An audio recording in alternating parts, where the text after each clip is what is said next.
Did our Twitter followers get it right, Danny? I believe they did. I think you got some very smart Twitter followers. Absolutely. And I knew that comment wasn't going to slip by. I knew that wasn't going to slip by the wayside.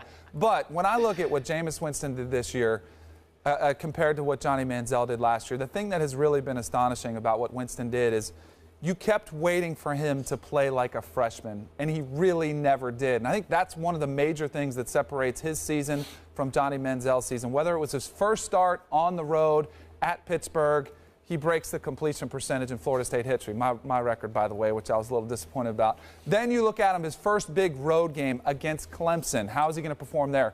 440-plus yards passing, absolutely dominates that game. Then you look at his first road rivalry game at Florida, the second-rated defense in the SEC at that time, puts up incredible numbers there. You can't even find a bad game for Jameis Winston. You look at it, maybe a half against Miami where he struggled, but he shook it off absolutely perfectly. I just look at him in there. You don't see a weakness in his game. You don't see a letdown. And if you look last year at Manziel's numbers, a lot of teams started making adjustments against better competition. He didn't play as well when you consider what he did against Florida, against LSU. That was his first start. Well, Florida was his first game. That's why I brought up Jameis Winston's first game, too. In Florida? Pitt finished in the top 25 in defense. They got a solid defense. I think it's an easy case. And I haven't even gone for the most important stat. Okay, well, you better keep it in your back pocket because you're going to need it. Okay. Stephen A. Smith, can I go second here to set this man straight? He's the tiebreaker. This is between you two. Stephen A's the tiebreaker. Jameis Winston had a sensational redshirt freshman first-year starting year. Sensational. But this question is an insult to Johnny Manziel. That's how I feel about it. Last year, playing in the Southeastern Conference, not against the 66th easiest schedule in the country as Florida State did this year. In the Southeastern Conference, Johnny Manziel broke Cam Newton's single-season SEC total yardage record in 2 fewer games than Cam set the record in. That's really all I need to tell you. Last year, Johnny Manziel in the Southeastern Conference averaged as you pointed out in your open, 394 total yards per game to Jameis's this year, 309. I don't know. Last year, Johnny Manziel, this is as a freshman, redshirt freshman, threw for 26 touchdowns and ran for a staggering 21 touchdowns on top of 26 that you threw. Johnny only threw 9 interceptions last year. Now, Jameis throws a lot more than Johnny did, but he has 10 interceptions to 38 touchdown passes. He doesn't have the legs Freshman Johnny record did. ever in the history of college football. I get it. 4 rush touchdowns this year for Jameis because he does run with the ball pretty effectively when need be. I agree. And my trump card here is that at Tuscaloosa, Alabama last year as a redshirt freshman against Nick Saban's stronghold of a home field defense, the best defense in college football and the best team in college football, Johnny Manziel went for 345 total yards. He went 24 of 31 for 253 passing yards. He ran for 92 yards. He threw for 2 touchdowns. And the upset of the year in college football was Texas A&M 29, Nick Saban 24, thanks to Johnny Football, whose QBR in that game was 95 on a scale of 100. I'm sorry. As great as Jameis was this year, it wasn't that great.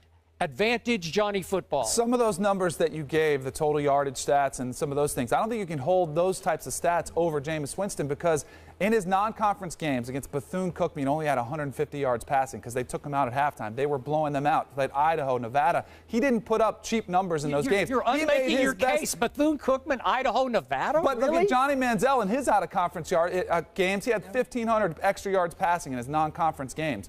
Now you look at it, and I'm going to go with it. Stephen A., how do you judge any athlete at what they do? What's the most important thing when you judge an NBA player, if you judge LeBron? Difference makers. Do they win? Do they win? How many losses does Jameis Winston have? Well, I understand that. But I got to be honest with you, Danny. I'm going to have to roll with Skip on this one. Thank you, Stephen. I needed this today. I'm going to tell you. I'm going to tell you why. I looked at Johnny Football. Didn't throw for 300 yards against Florida last year. Didn't do so against LSU. Didn't do so against Alabama as well. They lost to Florida and LSU. Florida was his very first game as a college player. But again, when Skip points to the SEC, that resonates with me. When I look at Jameis Winston, I not just look at the Bethune-Cookmans and the Nevadas, all right? He didn't make his hay there. Syracuse, Idaho, and all of that. Duke. I mean, I was mad I had to turn the TV to the Duke game last week. You know, I was so busy watching Michigan State versus Ohio State, and I was like, well, let me see what's going on. And look at this. This is just a waste of my time. But I will tell you, not just their weakness of schedule, it's the dominance of Florida State collectively.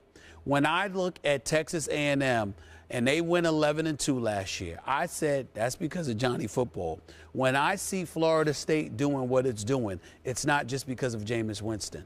He's big time. And what he did against Clemson was absolutely sensational. That was a show-stopping performance, no doubt about it. Was it 444 yards passing? He was sensational.